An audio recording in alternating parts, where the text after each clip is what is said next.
పశ్చిమ బెంగాల్ మాజీ ముఖ్యమంత్రి సిపిఐఎం అగ్రనేత బుద్ధదేవ్ భట్టాచార్య నేడు దీర్ఘకాల అనారోగ్యం తర్వాత మరణించారు. ఈయన మరణం ఒక ప్రత్యేక లెగసీని భారత సమాజంలో, భారత రాజకీయ వ్యవస్థలో మనకు మరోసారి గుర్తు చేస్తోంది. ఏమిటి ఆ లెగసీ? మీకు ఒక ఉదాహరణ చెప్పి ఆయన లెగసీలోకి వెళ్తాను. ఆయనకు నరేంద్ర మోడీ ప్రభుత్వం పద్మభూషణ్తో సత్కరించింది.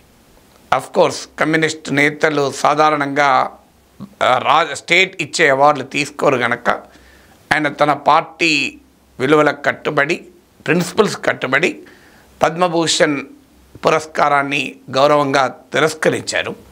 కానీ ఏ రాజకీయ పార్టీతోనైతే 8 దశాబ్దాల తన జీవితంలో 6 దశాబ్దాలకు పైగా సైద్ధాంతికంగా పోరాడాడో ఆ రాజకీయ సిద్ధాంతానికి నాయకత్వం వహించే భారతీయ జనతా పార్టీ ప్రభుత్వం కమ్యూనిస్టు నేత అయిన కామ్రేడ్ బుద్ధదేవ్ భట్టాచార్యకు పద్మభూషణ్ లాంటి దేశ అత్యున్నత 3వ పురస్కారం అది. దాంతో ఆయనను సత్కరించిందంటే ఆ విలక్షణ రాజకీయ వ్యక్తిత్వానికి ఉన్న ప్రత్యేకత అర్థమవుతుంది.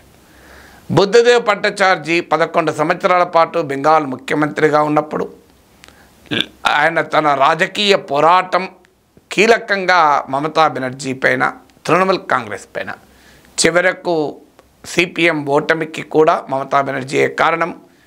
ఆయన చివరి ముఖ్యమంత్రిగా, ఇద్దరే ముఖ్యమంత్రులు మార్క్సిస్ట్ పార్టీ నుంచి, జ్యోతి బసు తర్వాత బుద్ధదేవ్, ఆయన తర్వాత మమతా బెనర్జీ నాయకత్వంలో తృణమూల్ కాంగ్రెస్తే గెలుస్తూ వచ్చింది. కానీ రేపు బుద్ధదేవ్ భట్టాచార్య అంత్యక్రియల సందర్భంగా పశ్చిమ బెంగాల్లోని తృణమూల్ కాంగ్రెస్ ప్రభుత్వము ఆయన స్మృత్యార్థము సెలవు దినాన్ని ప్రకటించింది. మాజీ ముఖ్యమంత్రి తన బద్ధ విరోధి అయిన సిపిఎం నేత మరణానికి సంతాప సూచకంగా రేపు హాలిడే ప్రకటించింది బెంగాల్ ప్రభుత్వం. అన్ని ప్రభుత్వ లాంఛనాలతో ఆయనకు వీడ్కోలు, తుది వీడ్కోలు, అంత్యక్రియలు అనలేము. ఎందుకంటే ఆయన తన భౌతిక కాయాన్ని మెడికల్ కాలేజ్కు డొనేట్ చేశాడు కనుక ఆయనకు తుది వీడ్కోలు అన్ని ప్రభుత్వ లాంఛనాలతో ఇవ్వబోతున్నారు. సో ఈ పొలిటికల్ కాంట్రాస్ట్ ఒక్కటి సరిపోతుంది, ఒక యునీక్ పొలిటికల్ పర్సనాలిటీ. ఇక నా పర్సనల్ ఎక్స్పీరియన్స్లోకి వస్తాను.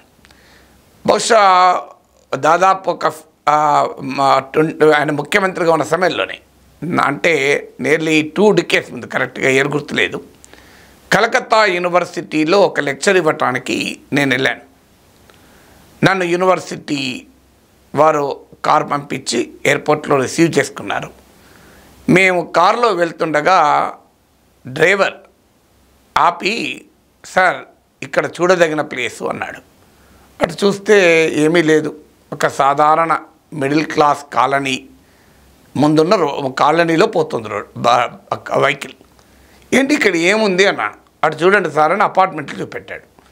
వెరీ సింపుల్ 2 బెడ్రూమ్ అపార్ట్మెంట్లతో కూడినటువంటి ఒక గృహ సముదాయం, 2 బెడ్రూమ్ అపార్ట్మెంట్స్ కాంప్లెక్స్.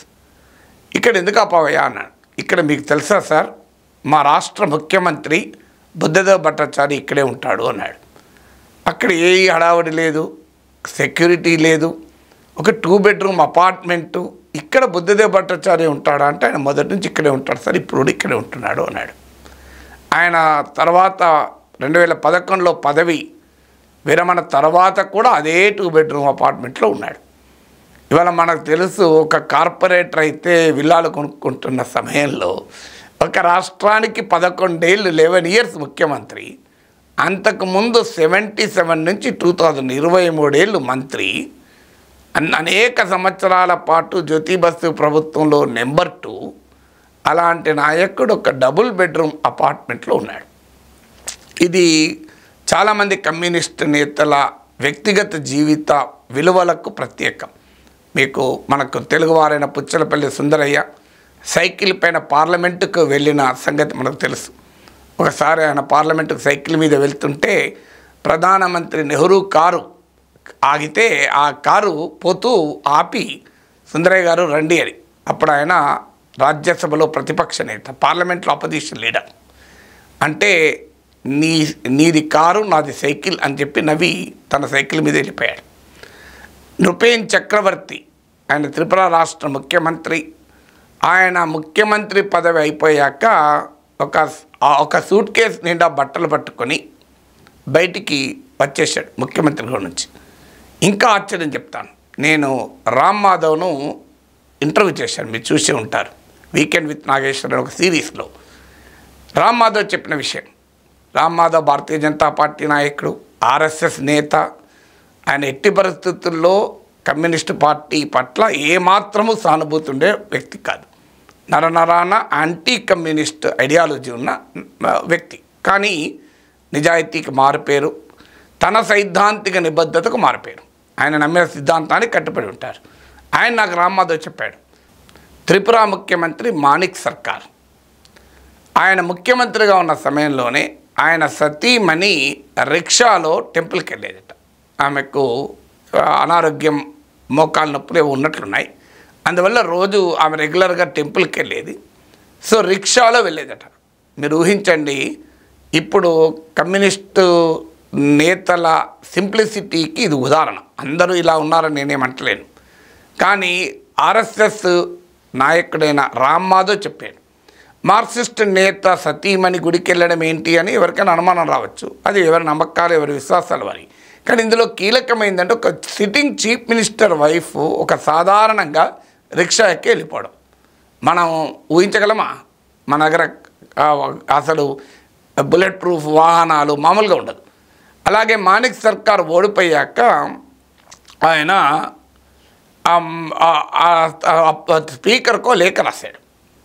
ఆయన leader of the opposition, LOP leader of the opposition కనుక ఆయన అడిగింది ఏంటి అంటే, నాకు బ్యాక్ పెయిన్ సివియర్గా ఉంది, అందువల్ల నాకు సయాటికా పెయిన్ ఉంది, నాకు ఒక ఇన్నోవా అరేంజ్ చేయరా, ఎందుకంటే లీడర్ ఆఫ్ ద అపోజిషన్కి అఫీషియల్ వెహికల్ ఉంటుంది కనుక ఇన్నోవా అరేంజ్ చేయరా అని అడిగాడు. మన దగ్గర గ్రామాల్లో వార్డు మెంబర్లు ఇన్నోవాలు మెయింటైన్ చేస్తారు. ఒక రాష్ట్రానికి అనేక సంవత్సరాల పాటు ముఖ్యమంత్రిగా చేసిన వ్యక్తి, leader of the opposition Tripura శాసనసభలో అడిగింది ఇన్నోవా. దానిపైన పెద్ద పొలిటికల్ క్రిటిసిజం, కమ్యూనిస్ట్ నాయకులకు విలాసాలు అలవాటైనాయి, ఆయనకి ఇన్నోవాలు కావాలట అని త్రిపురలో చర్చ జరిగింది. సో ఇవన్నీ ఎందుకు ఉదాహరణ చెప్తున్నానంటే, ఈ కోవలో చెందిన నాయకుడే బుద్ధదేవ్ భట్టాచార్య. సో పర్సనల్ ప్రోబిటీ, వ్యక్తిగత జీవితంలో నిజాయితీ, వ్యక్తిగత జీవితంలో సిద్ధాంతాలను మనం అంగీకరించవచ్చు, వ్యతిరేకించవచ్చు, ఎవరిష్టం వారు. కానీ వ్యక్తిగత జీవితంలో ఆ నిరాడంబరత్వం, ఆ సాధారణ ప్రజలలాగా జీవించిన తీరు స్ఫూర్తిదాయకం, రాజకీయాల్లో ఆదర్శం. ఇక నేను అక్కడి నుంచి కల్కట్టా యూనివర్సిటీ వెళ్ళాను. ఆ యూనివర్సిటీ సెమినార్లో మాట్లాడటానికి నాతో పాటు సత్యచంద్రన్ చక్రవర్తి, ప్రొఫెసర్ సత్యచంద్రన్ చక్రవర్తి, ఈయన బెంగాల్ ఉన్నత విద్యాశాఖ మంత్రి, మినిస్టర్ ఫర్ హైయర్ ఎడ్యుకేషన్, ఆయన కూడా స్పీకర్. మా సెమినార్ స్టార్ట్ కాకముందు మేమిద్దరం కూర్చొని మాట్లాడుతుంటే ఆయనకు ఉదాహరణ చెప్పాడు నాకు. Dhirubhai Ambani institute of information technology పెడతానని అంబానీ బుద్ధదేవ్ సత్యచంద్ర చక్రవర్తిని ముందు సంప్రదించాడు. అక్కడ ఆయన కన్సర్న్ మినిస్టర్ కనుక సత్యచంద్ర చక్రవర్తి అంగీకరించలేదు. ధీరుభాయ్ అంబానీ పెద్ద క్యాపిటలిస్టు, పెట్టుబడిదారుడు. ఆయన అంబానీల పెట్టుబడులను మేము అంగీకరిస్తామా, ఆయన పేరిట ఐటీ ఇన్స్టిట్యూట్ ఏంది, ప్రైవేట్ పెట్టుబడులకు మేము వ్యతిరేకం అని చెప్పి రిజెక్ట్ చేశాడు. సో అంబానీ సోదరుడు వెళ్ళి నేరుగా ముఖ్యమంత్రి బుద్ధదేవ్ని కలిస్తే బుద్ధదేవ్ భట్టాచార్య వెంటనే దాన్ని యాక్సెప్ట్ చేశాడు. సత్యచంద్ర చక్రవర్తిని పిలిచి ఏంటి అభ్యంతరం అన్నాడు. సో మన కమ్యూనిస్టు ప్రభుత్వం ఒక క్యాపిటలిస్టు, మోనోపోలీ క్యాపిటలిస్ట్, గుత్త పెట్టుబడిదారు వర్గానికి మనం వ్యతిరేకం, ఆ గుత్త పెట్టుబడిదారుడు వచ్చి పెడతానంటే ఎలా అన్నాడట. దానికి బుద్ధదేవ్ నమ్మి మనం పెట్టగలమా అన్నాడట. మన రాష్ట్ర ప్రభుత్వం అలాంటి ఇన్స్టిట్యూట్ ఆఫ్ ఇన్ఫర్మేషన్ టెక్నాలజీ పెట్టగలమా, పెట్టి నడిపించగలమా, మనకు ఆ క్యాలిబర్ ఉందా, ఆ నైపుణ్యం ఉందా ప్రభుత్వాలకు? మన సిద్ధాంతాల వల్ల బెంగాలీ యువత ఎందుకు నష్టపోవాలి అని ప్రశ్నించారట. మన సిద్ధాంతాల వల్ల బెంగాలీ ప్రజలు ఎందుకు నష్టపోవాలి? అందువల్ల మన సిద్ధాంతమే ప్రాక్టికల్ రియాలిటీ ఏంటో కూడా అర్థం చేసుకోవాలి అని చెప్పి అహ్మదాబాద్ తర్వాత Dhirubhai Ambani institute of information technology second centre కలకత్తాలో వచ్చింది. ఈ ఉదాహరణ ఎందుకు చెప్తున్నా అంటే ఈ ఉదాహరణ బుద్ధదేవ్ జీవితాన్ని క్యాప్చర్ చేస్తుంది. ఒక కమిటెడ్ కమ్యూనిస్టు క్యాపిటలిస్ట్ రియాలిటీలో ముఖ్యమంత్రిగా పనిచేయాలి. ఎలా పనిచేయాలి? ఈ సమస్యనే ఆయనను వేధించింది. చివరకు ఆయన ప్రభుత్వ పతనానికి కారణమైంది. ఆయనను మెచ్చుకున్న వాళ్ళు మెచ్చుకున్నారు, విమర్శించిన వాళ్ళు విమర్శించారు. ఎందుకంటే ఆయన హయాంలోనే కాంట్రవర్షియల్ న్యూ ఇండస్ట్రియల్ పాలసీ వచ్చింది. అనేక మంది కమ్యూనిస్ట్ అర్థశాస్త్రవేత్తలు కూడా దీన్ని తీవ్రంగా వ్యతిరేకించారు. సో ఈ ఇండస్ట్రియల్ పాలసీలో భాగంగా సింగూర్, చాలా మీరు వినుంటారు సింగూర్ నందిగ్రామ్ అని. సింగూర్లో టాటాస్ రతన్ టాటా ఆధ్వర్యంలో టాటాల వాళ్ళు నానో కార్ మ్యానుఫ్యాక్చరింగ్ ప్రాజెక్టు పెట్టడానికి ముందుకొచ్చాడు. అలాగే నందిగ్రామ్లో ఒక ఇండస్ట్రియల్ జోన్ ఏర్పాటు చేయడానికి బుద్ధదేవ్ ప్రభుత్వం ప్రయత్నించింది. ఇది ఆయన పతనానికి, సిపిఎం దెబ్బతినడానికి కారణాలయ్యాయి. కానీ ఎందుకు చేయాల్సి వచ్చింది? రతన్ టాటా సింగూర్ అనేది చాలా ఫెర్టైల్ ల్యాండ్. బెంగాలే మీకు ఫెర్టైల్ ల్యాండ్. బెంగాల్లో ల్యాండ్ తక్కువ. భూ సంస్కరణలు సిపిఎం ప్రభుత్వమే, లెఫ్ట్ ప్రభుత్వం అమలు చేసి పేదవాడికి భూమి ఇచ్చింది. అలాగే భూమి లేని వ్యవసాయ కూలీలకు దున్నేవాడికి భూమి అనే నినాదంతో భూమి పంచారు. లక్షల ఎకరాల భూములు పంచారు. మా కమ్యూనిస్టుల భూములు పంచిన కమ్యూనిస్టులే మళ్ళీ పారిశ్రామికీకరణ కొరకు భూములు సేకరిస్తామంటే సమాజం నుంచి తీవ్రమైన ప్రతిఘటన ఎదురైంది. మమతా బెనర్జీ టాటా నందిగ్రామ్ సింగూర్లకు వ్యతిరేకంగా ఆమె పెద్ద ఉద్యమం నడిపారు. అప్పటికి బెంగాల్లోని కొన్ని ప్రాంతాల్లో బలంగా ఉన్న మావోయిస్టులు కూడా సిపిఎం పారిశ్రామిక విధానాన్ని తీవ్రంగా వ్యతిరేకించారు. బుద్ధదేవ్ పార్టీలోనూ సిపిఎం సపోర్టెడ్ ఇంటలెక్చువల్స్లోనూ వ్యతిరేకత ఎదురైంది. కానీ ఎందుకు ఆ పని చేశాడు?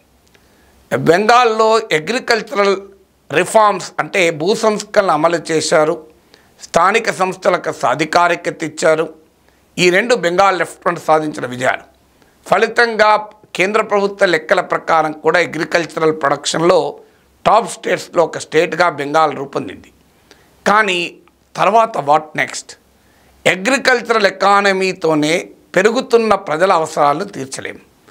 అందులో కొత్తగా చదువుకుంటున్న యువత ఆశయాల్ని క్యాటర్ చేయలేము. అనివార్యంగా పారిశ్రామిక రంగం, అప్పటికి ఇంకా సర్వీసెస్ సెక్టార్ ఈ స్థాయిలో అభివృద్ధి కాలేదు. అయినా బెంగాల్లో ఆ రంగంలో కూడా బుద్ధదేవ్ పునాదులు వేశాడు. బెంగాల్ ఐటీ ఎనేబుల్ సర్వీసెస్ హబ్ను కూడా బుద్ధదేవ్ సమయంలోనే ఏర్పడింది. నేను ఇంతకుముందు చెప్పినట్లు Dhirubhai Ambani institute of information టెక్నాలజీకి అది. కానీ బెంగాల్లో ఉన్న సెమీ స్కిల్డ్, అన్స్కిల్డ్ వర్కింగ్ క్లాస్కు సర్వీసెస్ సెక్టార్ ఆ స్థాయిలో ఉద్యోగాలు ఇవ్వదు. అందువల్ల మ్యానుఫ్యాక్చరింగ్ సెక్టార్ ఇంప్రూవ్ కాకుండా ఎంప్లాయ్మెంట్ క్రియేట్ కాలేదు. అందుకొరకు ఇండస్ట్రియల్ డెవలప్మెంట్కు బాటలు వేయాలని ప్రయత్నించాడు. అది ఒకవైపేమో పెట్టుబడిదారులకు వ్యతిరేక కమ్యూనిస్టు పార్టీ నేత, మరోవైపు క్యాపిటలిస్టు వ్యవస్థలో ప్రజల ఆశల్ని ఆకాంక్షల్ని తీర్చాల్సిన ముఖ్యమంత్రి. ఈ డైలమానే బుద్ధదేవ్ భట్టాచార్య పొలిటికల్ లైఫ్లో ఉన్నటువంటి కాంట్రడిక్షన్గా మారింది. అందువల్ల ఆయనకు వ్యతిరేకంగా పెద్ద ఎత్తున ఉద్యమాలు నడిచాయి. చివరకు బుద్ధదేవ్ ప్రభుత్వము ఆయన నాయకత్వంలో సిపిఎం లెఫ్ట్ ఫ్రంట్ ఓడిపోయి ఇక ఆ తర్వాత మళ్ళీ పతనం చెందడమే తప్ప పైకి రాలేదు. ఇవాళ బెంగాల్ శాసనసభలో సిపిఎంకు లెఫ్ట్కు రిప్రజెంటేషన్ కూడా లేదు. అంటే ఇండస్ట్రియల్ డెవలప్మెంటు విషయంలో బుద్ధదేవ్ తీసుకున్న చర్యలు ఏ రకమైన పర్యవసనాలకు దారితీశాయో చూడండి. కారణం ఏంటంటే అప్పటికి ఆయన పార్టీ ప్రిపేర్ అయ్యలేదు ఈ మార్పులకు, సమాజాన్ని ప్రిపేర్ చేయలేకపోయాడు. ఇండస్ట్రియల్ డెవలప్మెంట్ తప్పని ఎవరన్నారు. ఇదే నానో ప్రాజెక్టును గుజరాత్కు తీసుకెళ్లారు. గుజరాత్లో నానో ప్రాజెక్టు పెట్టినా భారతీయ జనతా పార్టీ ఇప్పటికీ గెలుస్తూనే ఉంది, మళ్ళీ ఎక్కడ ఓడిపోలేదు. బెంగాల్లో టాటా నానో ప్రాజెక్టు పెడితే బుద్ధదేవ్ ప్రభుత్వం అప్రతిష్ట పాలైంది. సిపిఎం ఎన్నికల్లో ఘోరంగా ఓడిపోయింది. కానీ ఇదే నానో ప్రాజెక్ట్ను ఆహ్వానించిన గుజరాత్లో బీజేపీ గెలుస్తూ వచ్చింది. కారణం ఏంటంటే ది ఐడియాలజికల్ క్లారిటీ.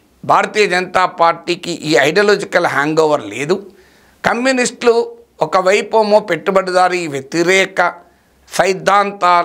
సైద్ధాంతిక భావజాలం, మరోవైపేమో ప్రాక్టికల్ డెవలప్మెంట్ నెసెసిటీ, తన రాష్ట్ర పారిశ్రామికీకరణ, ఉపాధి కల్పన. సో ప్రభుత్వము పార్టీ ఈ రెండిటి ప్రియారిటీస్లో ఒక రకంగా ఇరుక్కుపోయాడు బుద్ధదేవ్. దానికి తగినట్టుగా ప్రిపేర్ చేయలేకపోయారు. ఇప్పుడు మీరు చైనా అనుభవం ఇవాళ చూస్తున్నాం. చైనా సోషలిస్ట్ మార్కెట్ ఎకానమీ అని చెప్పి పెద్ద ఎత్తున ప్రైవేట్ సెక్టార్ను, క్యాపిటలిస్ట్ సెక్టార్ను, మల్టీనేషనల్స్ను, పెద్ద పెద్ద బిజినెస్ హౌజెస్ను ఇవాళ ఇన్వైట్ చేసి గ్లోబల్ ఫ్యాక్టరీగా, వరల్డ్ ఫ్యాక్టరీగా చైనా ఉండగలిగింది. కానీ చైనాలో కూడా అపహేళనలు చూసాం. తియన్మాన్ స్క్వేర్ లాంటి ఇన్సిడెంట్లు చూసాం. పెద్ద నిరసనలు వ్యక్తమయ్యాయి, అసమానతలు పెరిగాయి. కానీ డెంగ్ జియాఓపింగ్ ఓ మాట అన్నాడు, మేము ఇప్పటి వరకు తలుపులు కిటికీలు మూసుకుని ఉన్నాం, దానివల్ల ఉక్కిరి బిక్కిరైపోతున్నాం, ఉడకపోతతో.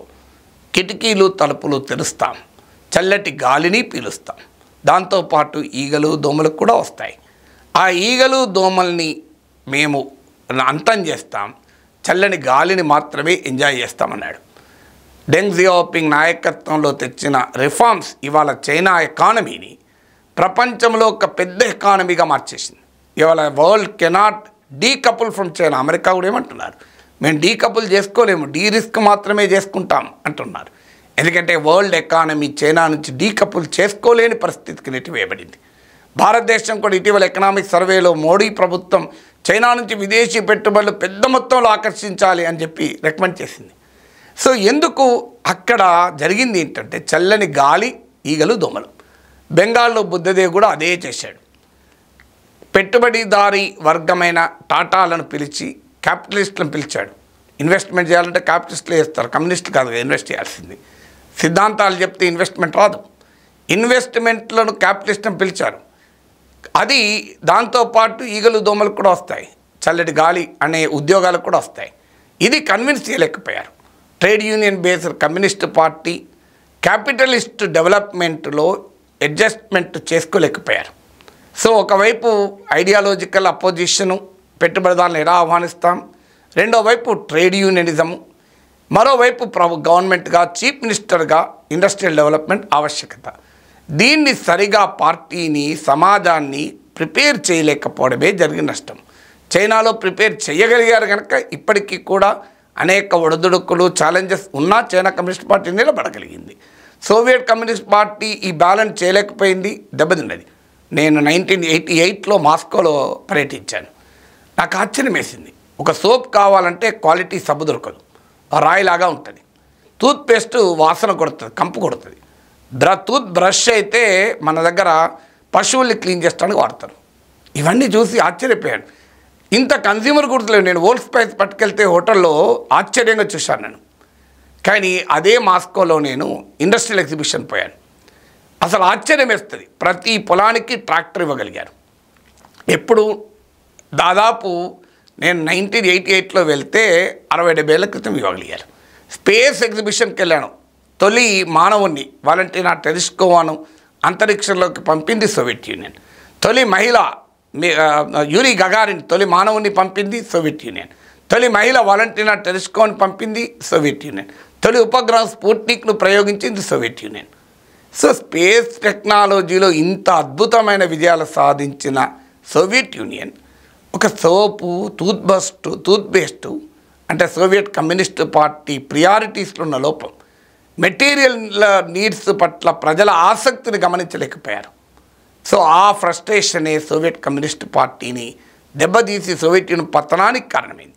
నేను సోవియట్ ఉదాహరణ, చైనా ఉదాహరణ, బుద్ధదేవ్ ఉదాహరణ కంపారిజన్లో మనకు అర్థమయ్యేది ఏంటంటే ఒక reality, practical reality, ideological commitment, ఈ రెండింటి మధ్య బ్యాలెన్స్ చేయడం ఎలా, ఈ రెండింటిని రీకన్సైల్ చేయడం ఎలా, ఈ రెండింటిని బ్యాలెన్స్ చేస్తూ రీకన్సైల్ చేసినప్పుడు తమ పార్టీని, తాము ఆపరేట్ అవుతున్న సమాజాన్ని ఎలా ప్రిపేర్ చేయాలి అన్న దగ్గరే the dilemma of the communist Buddhadev Bhattacharya ఆధారపడి ఉంటుంది.